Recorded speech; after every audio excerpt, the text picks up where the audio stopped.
Gazette du Togo, une vision sur l'actualité togolaise et sur le monde. Mesdames, Messieurs, bienvenue. Aucun pays au monde ne peut avoir une politique monétaire immuable depuis 30 ans. Il y a donc quelque chose qui cloche. Déclaration de l'ex-secrétaire exécutif de la Commission économique pour l'Afrique des Nations Unies, Carlos Lopez, qui affirmait il y a quelques mois que le franc CFA était un mécanisme désuet, en faisant écho de ce débat qui soulève des vagues et suscite beaucoup de passion sur le continent.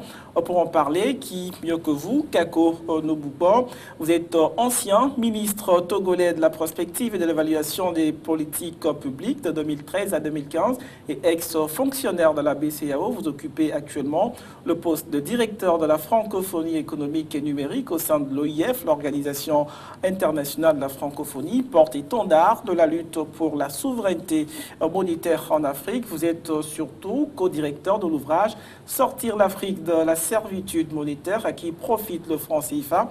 Eh bien, nous tenterons d'en savoir davantage avec vous dans cette émission. Kako Nobupo, bonjour et bienvenue. Bonjour. Alors, vous êtes considéré comme l'initiateur du débat sur le franc CFA, ce qui vous a valu d'être récemment parmi les 100 personnalités ayant contribué à la transformation de l'Afrique en 2016, selon le magazine Financial Afrique. Vous jouissez d'une certaine popularité au niveau donc, de l'élite africaine. Avez-vous l'impression aujourd'hui que vous aviez été assez entendu sur la question du franc CFA? Oui, c'est un processus. C'est la vitalité du débat aujourd'hui tranche avec une certaine morosité dans les décennies précédentes. Évidemment, c'est un processus parce que des gens comme Joseph Tuidjang Poemi, qui avait écrit il y a une trentaine d'années « Monnaie, servitude et liberté », expliquait exactement ce que nous expliquons à l'heure actuelle. Mais je crois que avec la massification de l'enseignement supérieur, les étudiants qui sont de plus en plus nombreux et conscientisés font circuler via les réseaux sociaux un certain nombre d'arguments que nous portons et ça participe à la vitalité du débat. Maintenant, je ne suis pas sûr qu'au niveau des gouverneurs, des banques centrales, il y a eu fondamentalement une modification de leur attitude. Alors, justement, c'est vrai, vous, à votre niveau, pour ce qui est de ce combat, on peut en tout cas voir une certaine optimisme qui se dégage tout de suite quand vous parlez. Mais comme vous le dites si bien au niveau des gouvernants, on a comme l'impression qu'il y a une certaine léthargie sur la question. En tout cas, cela traîne depuis des années. Récemment, encore lors d'une réunion des ministres des Finances au niveau de Paris, ils ont unanimement accordé encore, je veux dire, cette souveraineté à la France pour ce qui est de la monnaie. Quand il y a de ces rencontres comme cela qui ne font pas bouger les choses, on va dire, qui plutôt entraînent vers l'arrière ce combat que vous meniez, est-ce que cela finalement ne vous choque pas quelque part?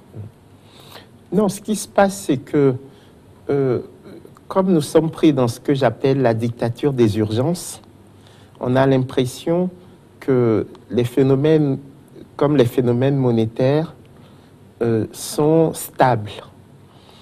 Et le fait de les remettre en question pourrait conduire à ajouter de l'instabilité,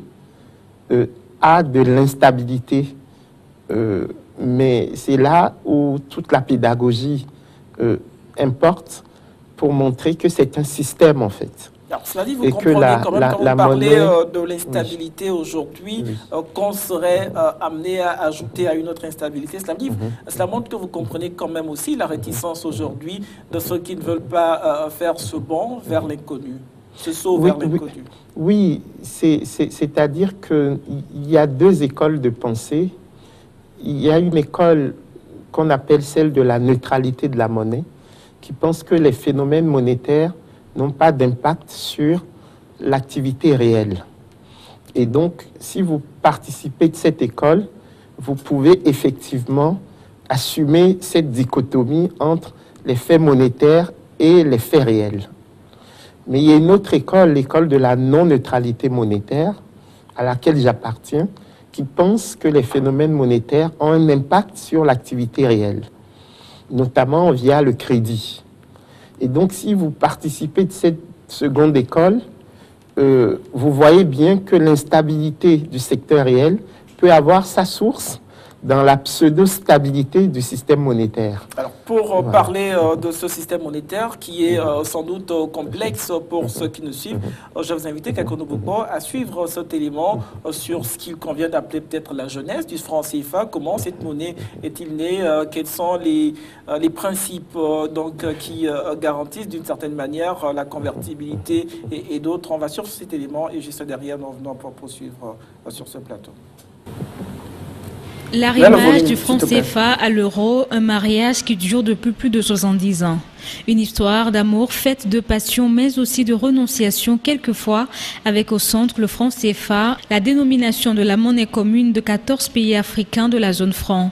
Né le 26 décembre 1945, jour où la France ratifie les accords de Bretton Woods et procède à sa première déclaration de parité au FMI, l'histoire de cette monnaie est loin d'être un long fleuve tranquille et ponctué de quelques revers mais jamais de nature à remettre en cause l'ordre établi.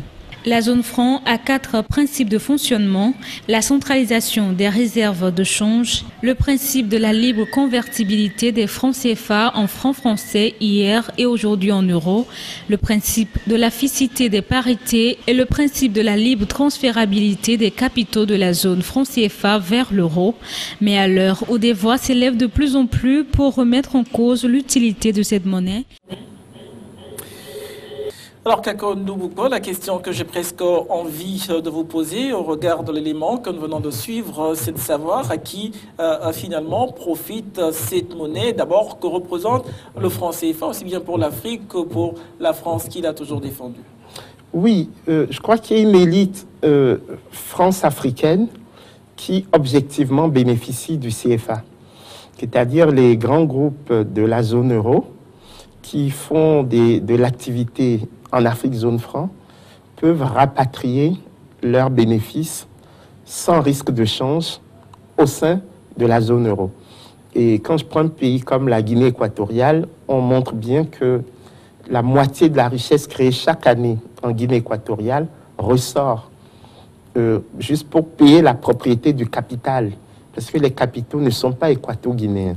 Donc il y a ces grands groupes qui peuvent, de façon tout à fait légale, rapatrier leurs bénéfices et du coup nous obliger, nous qui sommes sur le terrain, à reproduire sans cesse le mécanisme d'accumulation du capital. Et puis il y a la classe moyenne urbaine africaine, zone franc, qui bénéficie des importations grâce à cette monnaie forte qui est le franc CFA. Et ceux qui sont perdants dans l'affaire, c'est vraiment des agriculteurs, qui représentent paradoxalement 70% de la population africaine, grâce auxquels nous avons les réserves de change, parce que ces réserves proviennent de l'exportation des matières premières, notamment agricoles, café, cacao, coton, et qui n'ont pas en retour les services publics qu'ils seraient en droit d'attendre sur la base de leur contribution à la création de la richesse. Alors, justement, oui, sur ces réserves de change dont vous venez de parler, comment on parle de centralisation, comment tout cela est géré au niveau de la Banque de France? Oui, c'est-à-dire que le Trésor français, donc le ministère français des Finances, a en son sein un mécanisme dit mécanisme du compte d'opération qui fonctionne sur le principe suivant. Lorsque nous, Banque centrale africaine, nous voulons émettre un franc CFA, nous devons avoir 20 centimes de francs CFA sous forme de devise auprès du Trésor français. Pour garantir, garantir la convertibilité et la parité fixe. Et donc, c'est ce que nous appelons le taux de couverture de l'émission monétaire. Ce que nous avons constaté, c'est que au lieu simplement de couvrir à 20%, ce qui est la règle, ce que l'assureur, en l'occurrence le Trésor français, nous demande de faire, nous couvrons quasiment à 100% l'émission monétaire. Donc toute la question, c'est de savoir si entre les 20% requis et les 100% effectifs, si on ne peut rien faire de plus intéressant avec le reliquat, notamment financer les grands investissements structurants dans les pays de la zone franc. Mais c'est un peu le serpent qui se mord la queue parce que pendant 10 ans, on a constaté des taux très élevés de couverture, mais depuis quelques années, avec la chute du prix du pétrole, on voit qu'en Afrique centrale, il y a une chute des réserves de change. Et là, actuellement, on est à un taux de couverture inférieur à 50% pour les pays d'Afrique centrale, ce qui fait d'ailleurs craindre une nouvelle dévaluation. C'est vrai, on a peut-être frôlé cette dévaluation il n'y a pas longtemps lors de cette réunion au niveau de la BEAC et donc certains dirigeants, le FMI par exemple, Christine Lagarde avec le ministre français de l'économie qui était... c'est vrai, pour l'instant, la question donc, de la dévaluation du franc CFA ne se pose pas, mais on peut quand même toujours tenter de savoir quel est l'impact ou l'influence réelle de cette monnaie sur l'économie africaine. Avez-vous comme l'impression, comme cela a été dit dans la plupart de vos propos, que cela agisse véritablement de manière négative sur l'économie africaine? Oui, c'est-à-dire que vous avez deux problèmes. C'est que lorsque vous êtes rattaché à une zone économique qui est plus forte que la vôtre, vous perdez le bénéfice de votre politique monétaire. Donc, le fait qu'on ait un franc CFA rigide comme ça, attaché à l'euro, fait que notre banque centrale ou nos banques centrales BCAO et BEAC sont dans l'incapacité d'avoir une politique monétaire conforme aux variations conjoncturelles de notre zone. Alors, justement, est-ce que quelque part cela ne nous protège pas de ces variations conjoncturelles quand on sait en Afrique avec ces instabilités, le danger peut-être est là que l'Afrique dispose de sa monnaie avec des instabilités, cela pourra créer plus d'inflation, amener un certain nombre de désordres dans l'économie africaine.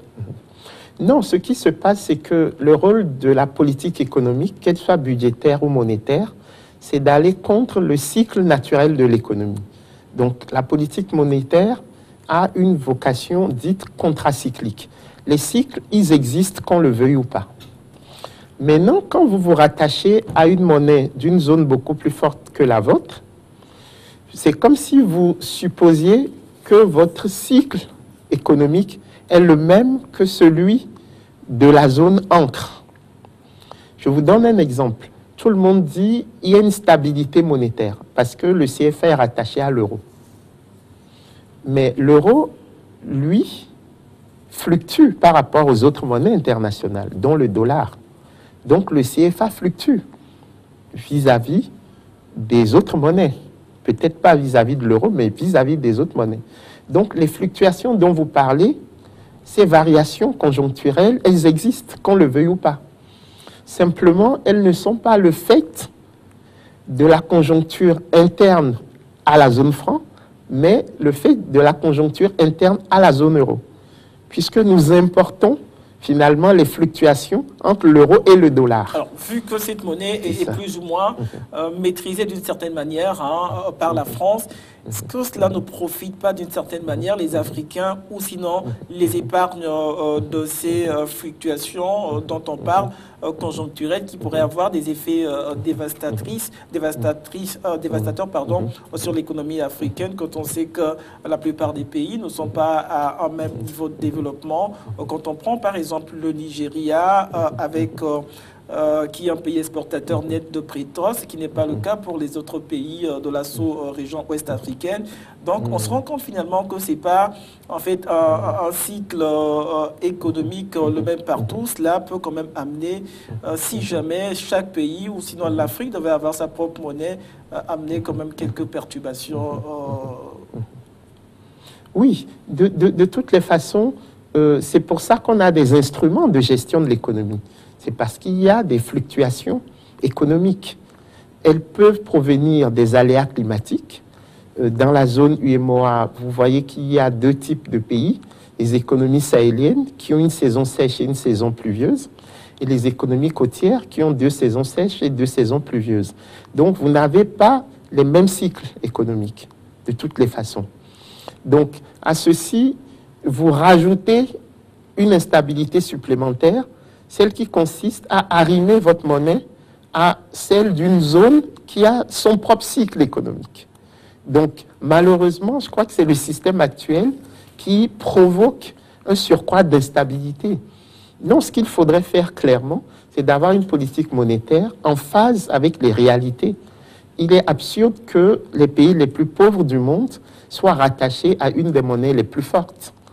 C'est comme si vous me disiez que l'économie togolaise, c'était la même chose que l'économie allemande. Il n'y a aucune raison qu'il y ait une fixité entre le CFA et l'euro. Ce qu'il faudrait faire, c'est un régime de change plus flexible qui puisse nous permettre d'avoir de vraies politiques monétaires en phase avec nos réalités.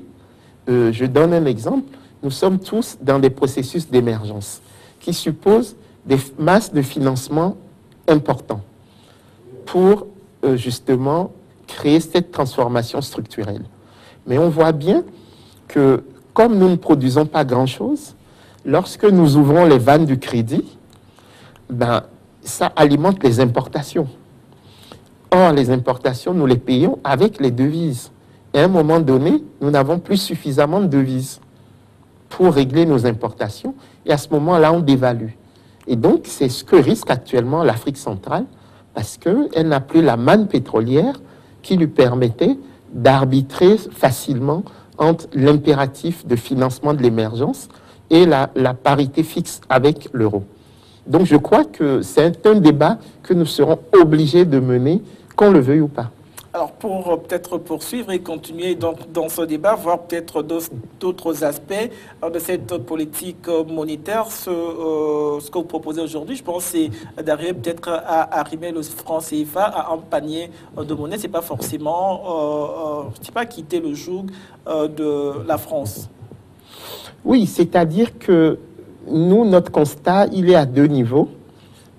Au niveau économique et au niveau symbolique. Alors, on va peut-être remarquer une courte pause. Kako Nobukov, gardez le fil de votre idée pour parler donc de ces options qui s'offrent au continent africain vis-à-vis donc de la question du franc CFA. On marque une courte pause pour l'information et juste derrière, sur ce plateau pour en parler. La Gazette du Togo, une vision sur l'actualité togolaise et sur le monde. Rejoignez-nous sur le www.lagazettedutogo.com ou sur nos comptes Facebook, Twitter et YouTube. Pour tout contact, écrivez à contact@lagazettedutogo.com ou appelez le 92 80 88 53. La Gazette du Togo, c'est l'information en continu.